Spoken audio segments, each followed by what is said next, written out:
वैभव लक्ष्मी व्रत की महिमा व कथा।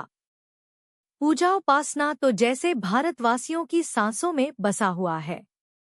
शायद कि ऐसा कोई दिन गुजरता होगा जब कोई खास पूजा का संयोग न बनता हो। सप्ताह के हर दिन के अनुसार भी विशेष पूजा का विधान है। शुक्रवार को लक्ष्मी देवी का व्रत रखा जाता है। इसे वैभव लक्ष्मी व्रत भी कहा जाता है। पूजा उपासना तो जैसे भारतवासियों की सांसों में बसा हुआ है। शायद कि ऐसा कोई दिन गुजरता होगा जब कोई खास पूजा का संयोग न बनता हो। सप्ताह के हर दिन के अनुसार भी विशेष पूजा का विधान है। शुक्रवार को लक्ष्मी देवी का व्रत रखा जाता है। इसे वैभव लक्ष्मी व्रत भी कहा जाता है। इस व्रत को स्त्री या पुरुष कोई भी कर सकता है। इस व्रत को करने से उपासक को धन और सुख समृद्धि की प्राप्ति होती है। घर परिवार में लक्ष्मी का वास बनाए रखने के लिए भी यह व्रत उपयोगी है। इस दिन स्त्री पुरुष लक्ष्मी की पूजा करते हुए सफेद वूल, सफेद चंदन आदि से पूजा करते हैं। खीर से भगवान को भोग लगाकर प्रसाद ग्रहण करते हैं। इस व्रत के दिन उपासक को एक समय भोजन करना चाहिए। अगर कोई व्यक्ति माता वैभव लक्ष्मी का व्रत करने के साथ ही लक्ष्मी श्री यंत्र को स्थापित कर उसकी नियमित रूप से पूजा करता है तो उसके व्यापार में वृद्धि और धन में बढ़ोतरी होती है। वैभव लक्ष्मी व्रत की कथा। किसी शहर में अनेक लोग रहते थे। सभी अपने अपने कामों में लगे रहते थे। किसी को किसी की परवाह नहीं थी। भजन कीर्तन, भक्तिभाव, दया माया, परोपकार जैसे संस्कार कम हो गए। शहर में बुराइयां बढ़ गई थी। शराब, जुआ, रेस, व्यभिचार, चोरी डकैती वगैरह बहुत से गुनाह शहर में होते थे। इनके बावजूद शहर में कुछ अच्छे लोग भी रहते थे। ऐसे ही लोगों में शीला और उनके पति की गृहस्थी मानी जाती थी। शीला धार्मिक प्रकृति की और संतोषी स्वभाव वाली थी। उनका पति भी विवेकी और सुशील था। शीला और उसका पति कभी किसी की बुराई नहीं करते थे और प्रभु भजन में अच्छी तरह समय व्यतीत कर रहे थे। शहर के लोग उनकी गृहस्थी की सराहना करते थे। देखते ही देखते समय बदल गया। शीला का पति बुरे लोगों से दोस्ती कर बैठा। अब वह जल्द से जल्द करोड़पति बनने के ख्वाब देखने लगा। इसलिए वह गलत रास्ते पर चल पड़ा। फलस्वरूप वह रोडपति बन गया, यानी रास्ते पर भटकते भिखारी जैसी उसकी हालत हो गई थी। शराब, जुआ, रेस, चरस, गांजा वगैरह बुरी आदतों में शीला का पति भी फंस गया। दोस्तों के साथ उसे भी शराब की आदत हो गई। इस प्रकार उसने अपना सब कुछ रेसजुए में गंवा दिया। शीला को पति के बर्ताव से बहुत दुख हुआ, किंतु वह भगवान पर भरोसा कर सब कुछ सहने लगी। वह अपना अधिकांश समय प्रभु भक्ति में बिताने लगी।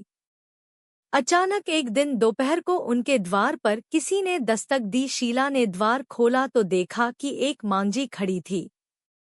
उसके चेहरे पर अलौकिक तेज निखर रहा था। उनकी आंखों में से मानो अमृत बह रहा था। उसका भव्य चेहरा करुणा और प्यार से छलक रहा था। उसको देखते ही शीला के मन में अपार शांति छा गई। शीला के रोम रोम में आनंद छा गया। शीला उस मांझी को आदर के साथ घर में ले आई। घर में बिठाने के लिए कुछ भी नहीं था, अतः शीला ने सकुचाकर एक फटी हुई चद्दर पर उसको बिठाया। मांझी बोली, क्यों शीला, मुझे पहचाना नहीं? हर शुक्रवार को लक्ष्मी जी के मंदिर में भजन कीर्तन के समय मैं भी वहां आती हूँ। इसके बावजूद शीला कुछ समझ नहीं पा रही थी। फिर मांझी बोली, तुम बहुत दिनों से मंदिर नहीं आई, अतः मैं तुम्हें देखने चली आई। मांझी के अति प्रेम भरे शब्दों से शीला का हृदय पिघल गया। उसकी आंखों में आंसू आ गए और वह बिलख बिलख कर रोने लगी।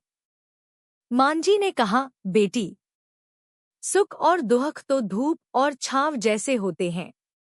धैर्य रखो बेटी, मुझे तेरी सारी परेशानी बता। मांझी के व्यवहार से शीला को काफी संबल मिला और सुख की आस में उसने मांझी को अपनी सारी कहानी कह सुनाई। कहानी सुनकर मांझी ने कहा, कर्म की गति न्यारी होती है। हर इंसान को अपने कर्म भुगतने ही पड़ते हैं, इसलिए तू चिंता मत कर। अब तू कर्म भुगत चुकी है, अब तुम्हारे सुख के दिन अवश्य आएंगे। तू तो माँ लक्ष्मी जी की भक्त है। माँ लक्ष्मी जी तो प्रेम और करुणा की अवतार हैं। वे अपने भक्तों पर हमेशा ममता रखती हैं। इसलिए तू धैर्य रखकर माँ लक्ष्मी जी का व्रत कर, इससे सब कुछ ठीक हो जाएगा। शीला के पूछने पर मांझी ने उसे व्रत की सारी विधि भी बताई। मांझी ने कहा, बेटी, माँ लक्ष्मी जी का व्रत बहुत सरल है। उसे वरदलक्ष्मी व्रत या वैभव लक्ष्मी व्रत कहा जाता है। यह व्रत करने वाले की सब मनोकामना पूर्ण होती है। वह सुख संपत्ति और यश प्राप्त करता है। शीला यह सुनकर आनंदित हो गई। शीला ने संकल्प करके आंखें खोली तो सामने कोई न था। वह विस्मित हो गई कि मांझी कहाँ गई। शीला को तत्काल यह समझते देर न लगी कि मांझी और कोई नहीं, साक्षात लक्ष्मी जी ही थी। दूसरे दिन शुक्रवार था। सवेरे स्नान करके स्वच्छ कपड़े पहनकर शीला ने मांझी द्वारा बताई विधि से पूरे मन से व्रत किया। आखिरी में प्रसाद वितरण हुआ। यह प्रसाद पहले पति को खिलाया। प्रसाद खाते ही पति के स्वभाव में फर्क पड़ गया। उस दिन उसने शीला को मारा नहीं, सताया भी नहीं। शीला को बहुत आनंद हुआ। उनके मन में वैभवलक्ष्मी व्रत के लिए श्रद्धा बढ़ गई। शीला ने पूर्ण श्रद्धा भक्ति से 21 शुक्रवार तक वैभवलक्ष्मी व्रत किया। 21वें शुक्रवार को मांझी के कहे मुताबिक उद्यापन विधि करके 7 स्त्रियों को वैभवलक्ष्मी व्रत की 7 पुस्तकें उपहार में दी। फिर माताजी के धनलक्ष्मी स्वरूप की छवि को वंदन करके भाव से मन ही मन प्रार्थना करने लगी, हे माँ धनलक्ष्मी, मैंने आपका वैभवलक्ष्मी व्रत करने की मन्नत मानी थी, वह व्रत आज पूर्ण किया है। हे माँ, मेरी हर विपत्ति दूर करो, हमारा सबका कल्याण करो।